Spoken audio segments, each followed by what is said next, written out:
ഇന്ന് ഞാൻ വന്നിരിക്കുന്നത് സോഷ്യൽ മീഡിയയിൽ ആകെ താരമായിക്കൊണ്ടിരിക്കുന്ന ഒരു ഐറ്റമായിട്ടാണ്. ബൺ മസ്കയും ഇറാനി ചായയും. ഇതുണ്ടാക്കാനായിട്ട് വളരെ സിമ്പിളാണ്. വളരെ കുറച്ച് ഐറ്റംസ് മാത്രം മതി. അപ്പം നേരെ നമുക്ക് വീഡിയോയിലേക്ക് പോവാം. ആദ്യമേ തന്നെ ഒരു ബൗളിലേക്ക് ഞാൻ 100 ഗ്രാം ബട്ടർ ആഡ് ചെയ്ത് കൊടുക്കുന്നുണ്ട്. റൂം ടെമ്പറേച്ചറുള്ള ബട്ടർ വേണം ആഡ് ചെയ്ത് കൊടുക്കാൻ. എങ്കിൽ മാത്രമേ നല്ല ഫ്ലഫി ആയിട്ട് ബീറ്റ് ചെയ്തെടുക്കാനായിട്ട് പറ്റുള്ളൂ. അതുപോലെ അൺസോൾട്ടഡ് ബട്ടറാണ് ഇതിന് ആവശ്യമായിട്ടുള്ളത്. അപ്പം നിങ്ങളത് വാങ്ങിക്കുമ്പോൾ നോട്ട് ചെയ്ത് വാങ്ങിക്കുക. അടുത്ത് ഞാൻ ഇതിലേക്ക് 1/2 ടീസ്പൂൺ വാനില എസൻസ് ആഡ് ചെയ്ത് കൊടുക്കുന്നുണ്ട്. അടുത്ത് ഞാൻ ആഡ് ചെയ്തത് കണ്ടൻസ്ഡ് മിൽക്കാണ്. ഇതിൻ്റെ മധുരം നിങ്ങളുടെ ആവശ്യാനുസരണം ചേർക്കുക. ഒരുപാട് മധുരം ഇല്ലാത്തതാണ് നല്ലത്. ഇനി നമുക്കിതൊരു വിസ്ക് ഉപയോഗിച്ച് നല്ല ഫ്ലഫി ആവുന്നത് വരെ നന്നായിട്ട് ബീറ്റ് ചെയ്ത് കൊടുക്കാം.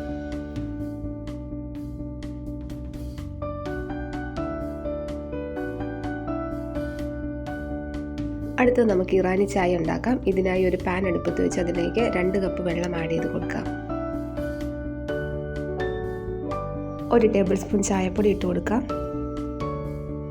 2 ടേബിൾ സ്പൂൺ പഞ്ചസാരയും കൂടി ഇട്ട് കൊടുക്കാം.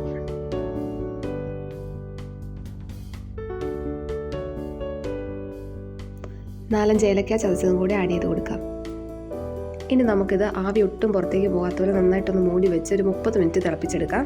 ഈ സമയത്ത് വേറൊരു ബൗളിലേക്ക് 1/2 ലിറ്റർ പാല് നമുക്ക് ഒഴിച്ചു കൊടുക്കാം. തൊട്ടും വെള്ളം ചേർക്കാതെ നന്നായിട്ട് കുറുകി വരുന്നത് വരെ തിളപ്പിച്ചെടുക്കണം. ഇനി നമുക്ക് ബണ്ണ് നടുവേ മുറിച്ച് അതിലേക്ക് ക്രീം അപ്ലൈ ചെയ്ത് കൊടുക്കാം. ഇവിടെ എത്തിയപ്പോഴേക്കും എൻ്റെ ക്യാമറ ചെറുതായിട്ടൊരു പണി തന്നു. അതുകൊണ്ടാണ് ക്രീം അപ്ലൈ ചെയ്യുന്നത് വീഡിയോയ്ക്കകത്ത് കാണിക്കാൻ പറ്റാത്തത്. ബണ്ണിൻ്റെ സൈഡിലേക്കും കൂടെ നമുക്ക് ഈ ക്രീം ഒന്ന് സ്പ്രെഡ് ചെയ്ത് കൊടുക്കാം.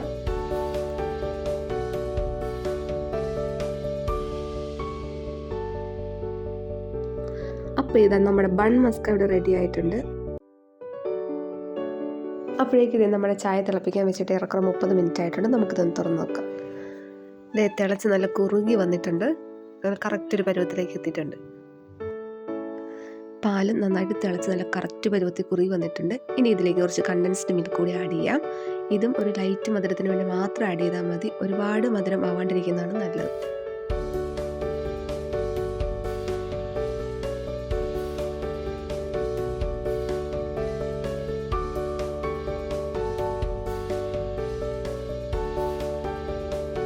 ഇനി ഒരു ഗ്ലാസ്സിലേക്ക് അതിൻ്റെ പകുതി അളവിൽ ചായയും ബാക്കി ഹാഫ് പാലും ഒഴിച്ച് നമുക്ക് മിക്സ് ചെയ്യാം.